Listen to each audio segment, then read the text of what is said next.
Today, Netflix dropped a brand new miniseries entitled The Woman in the House Across the Street from the Girl in the Window, which stars Kristen Bell as a lonely woman who thinks she witnessed a murder next door.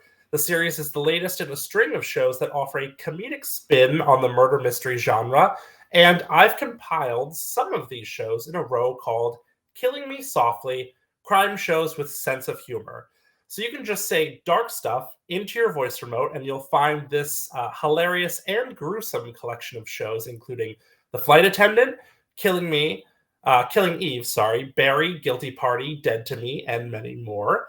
And we thought we'd look at some of our favorite hilarious murder shows.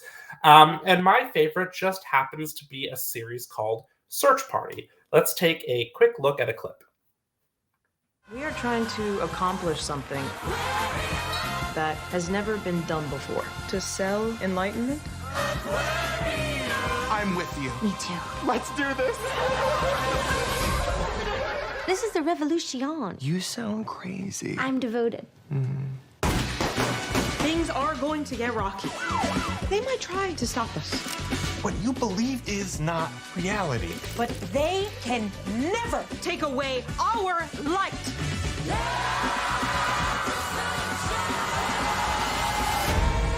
Dory is not well. You are in great danger. Do you know what's coming? Total annihilation! So that was a clip from season 5. But the series itself begins as a group of obnoxious and unlikable 20-somethings set out to locate an old college acquaintance named Chantel Witherbottom. Little did they know their journey would uncover a path of lies, betrayal, and murder. The 5th and final season of Search Party, which you just saw the clip from, dropped on HBO Max earlier this month. And seasons 1 and 5 both boast a 100% score on Rotten Tomatoes, while seasons 2 through 4 rank in the 90s. It's kind of crazy that a series 5 seasons deep has 100% on Rotten Tomatoes, but it's dark and weird and hilarious and plays a lot more like an indie film than a series that originally premiered on TBS, which it was. But it's gotten even darker since it's moved over to HBO Max, and I highly, highly recommend it. Rose, what do you have for us?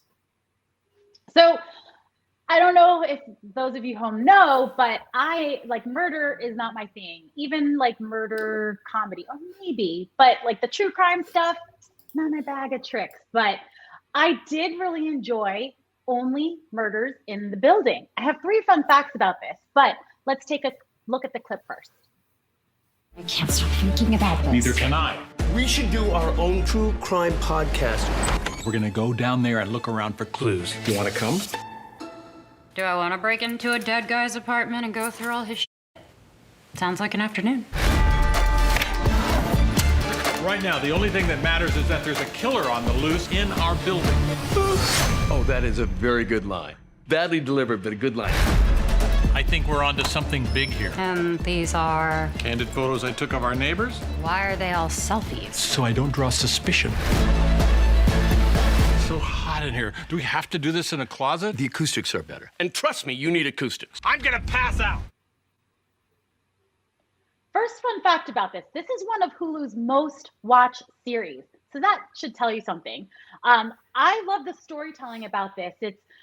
It's just fun. New York is also a big part of it. It plays a character in it. It's about 3 people who live in an apartment building or a condo co-op situation in New York City that you would never think would be paired together, but they are because of a murder in the building. And they want to do a podcast around it too. And all of the hijinks that ensues and their backstories are really funny. But fun fact too, so Steve Martin plays a concertina while he's doing a voiceover for the podcast in the show. And he actually plays the concertina and the many other instruments. He's very accomplished in the banjo. And I thought that was really interesting too. Tina Fey makes an appearance. If you're fans of Tina Fey, she plays like a character of a podcast within the show, which is fun. And the first episodes alone, I feel really speak to what's happening now. we don't have a lot of shared experiences, because if you've watched a show and I haven't, and you want to tell me about it, or we want to talk about it, and you're like, oh, have you watched this? And I say no, it's like, oh, it's good, you should. But this goes into and addresses that situation too. And I thought that's really funny. It's just the way they have the show and they put the show together. I feel like I'm saying show a lot, but just watch it. From someone who's not into true crime and murders, this would probably be my gateway show to get into it. My fun fact 3, because I told you I had 3 fun facts, is that many people think Steve Martin was an original cast member of SNL, but he wasn't. He just guest hosted a lot of times. Second highest, next to Alec Baldwin. But in either case, this is a great cast. Steve Martin, Martin Short, Selena Gomez. I wanted to find out who done it. And this is a really good show, even if you're like a mild murders situation. So yeah, that's that. Who's next? Nice. Quam's next. What do you got, Quam? So my favorite show that's dealing with comedy and murder is obviously You. I think this is one of the shows that kind of got me into this kind of like genre of, thriller, mystery, comedy, because You is just so hilarious. But let's just take a look at a clip and I'll get to my thoughts about You. For you, I'd move to some soulless suburb. Come latte with us. For you, I'd marry the monster your mother loved. What could go wrong? We both have done bad things. I wanted to move here so that we could start new. We're just the nice, normal neighbors next door. We are a team. The best team. Something's going on. You're always distracted. Are you okay? You look paler than usual.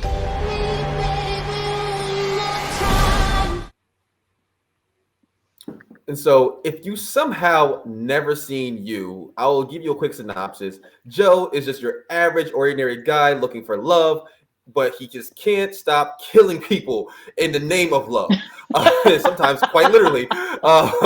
And the show is just like absolutely ridiculous because like Joe will get himself into these situations and you're just like wondering like, okay, how does he get himself out of it at this point? And somehow he does. It's always like semi-believable. You're like, okay, I can believe this. I can roll with this.